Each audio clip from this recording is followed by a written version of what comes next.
A ver, detengámonos a pensar en esto un segundo. Por un lado están las leyes, ¿no? Las reglas que nos dicen cómo deberían ser las cosas. Y por el otro, la economía, que nos explica por qué realmente hacemos lo que hacemos. Parecen dos mundos totalmente separados, pero la verdad es que su diálogo secreto, a veces a gritos, define casi todo nuestra sociedad. Y esto nos lleva a la pregunta del millón. Al final del día, ¿qué manda de verdad? ¿Las reglas escritas en un papel o esas fuerzas invisibles del mercado que guían nuestras decisiones diarias? Bueno, pues vamos a desentrañar ese misterio. Miren, la diferencia clave es esta. El derecho es como el plano de un arquitecto. Nos pinta un mundo ideal, cómo debería funcionar todo. En cambio, la economía es como el ingeniero en la obra, que ve los materiales que hay y nos dice, esto es lo que es, con esto trabajamos. Uno es el mapa ideal, el otro es el terreno real, con todo y sus baches. Para entender bien esta dinámica, vamos a recorrer 4 puntos. Primero, sus orígenes, cómo nacieron juntos. Segundo, el choque inevitable cuando el dinero le gana a la ley. Tercero, cómo se diseña un país pensando en la economía.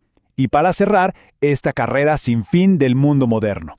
Bueno, arranquemos por el principio. Hoy vemos a los abogados y a los economistas como si vivieran en planetas diferentes. Pero, ¿qué tal si les digo que por lo menos en México son hermanos? Sí, nacieron de la misma cuna y su historia está mucho más conectada de lo que uno se imagina. Antes de seguir, un recordatorio súper rápido de qué va la economía. La idea central es la escasez, o sea, no podemos tenerlo todo. El tiempo, el dinero, los recursos, todo se acaba. La economía simplemente estudia cómo decidimos qué hacer con lo que tenemos. Así de fácil. Y aquí viene lo bueno, la prueba. Chequen esta línea de tiempo. En 1929 en México, si alguien quería estudiar economía, tenía que meterse a la escuela de jurisprudencia, a la escuela de abogados. La economía era, digamos, una especialidad para ellos. Tuvieron que pasar décadas para que se independizara y tuviera su propia facultad. Esto es clave. Desde el principio se supo que para crear buenas leyes, primero hay que entender cómo funciona el bolsillo de la gente. Ahora pasemos a la parte del conflicto. ¿Por qué esta relación que nació tan unida muchas veces choca de frente? Aquí es donde el deber ser del derecho se da un tope con el así son las cosas de la economía. Y esta frase lo dice todo. A la ley le preocupa lo que es legal, pero al mercado honestamente eso le da un poco igual. Al mercado solo le importa una cosa, que haya alguien que quiera comprar y alguien que quiera vender.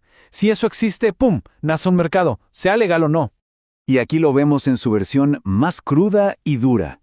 El narcotráfico, el contrabando. Cuando algo es ilegal, pero deja muchísimo dinero, la economía muchas veces le pasa por encima a la ley. Estos mercados negros no existen a pesar de las prohibiciones, existen porque hay una demanda gigante que los alimenta.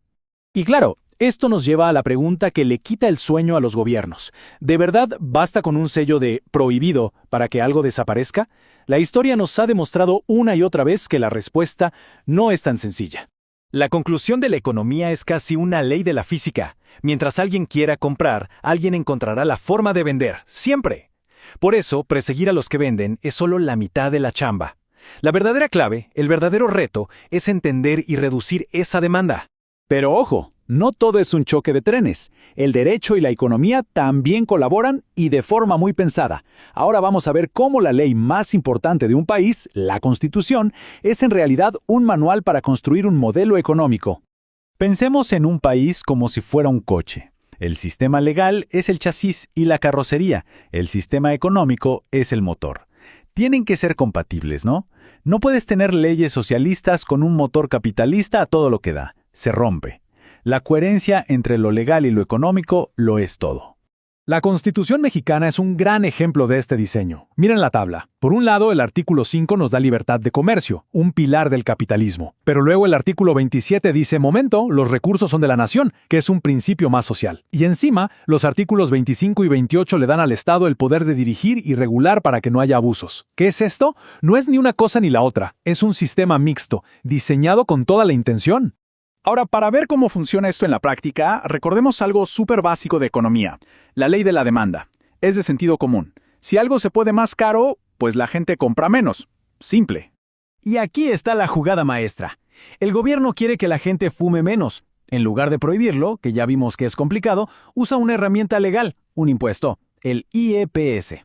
Esto hace que los cigarros sean más caros. ¿Y el resultado? Pues la gente compra menos. Es la ley usando un incentivo económico para que cambiemos nuestro comportamiento sin obligarnos directamente. Muy astuto. Y llegamos al último punto, a esta carrera sin fin que vivimos hoy.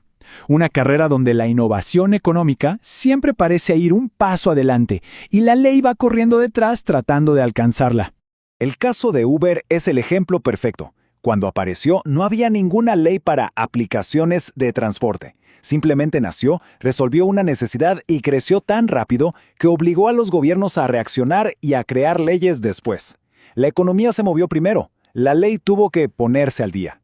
Y este es el ciclo que vemos una y otra vez. Primero, la economía y la tecnología crean algo nuevo. Segundo, eso nuevo no encaja en las leyes viejas y genera un caos. Y tercero, la ley, que es más lenta, tiene que reaccionar para intentar poner orden en esa nueva realidad que ya está funcionando. Y con esto volvemos al principio de todo. Una ley que no toma en cuenta los incentivos de las personas es una ley que nace muerta. Si no entendemos por qué la gente hace lo que hace, qué gana, qué pierde, qué le conviene, nunca podremos crear reglas que de verdad funcionen en el mundo real. Entonces, ¿quién gana? ¿La ley o la economía? Quizás la pregunta correcta no es quién gana. Esto no es una pelea, es un baile. La economía es el río. Es la fuerza del comportamiento humano, nos dice lo que está pasando. El derecho, cuando funciona bien, es el ingeniero que construye los canales para guiar ese río. No puede detenerlo, pero sí puede dirigirlo hacia el mundo que, como sociedad, hemos decidido que debería ser.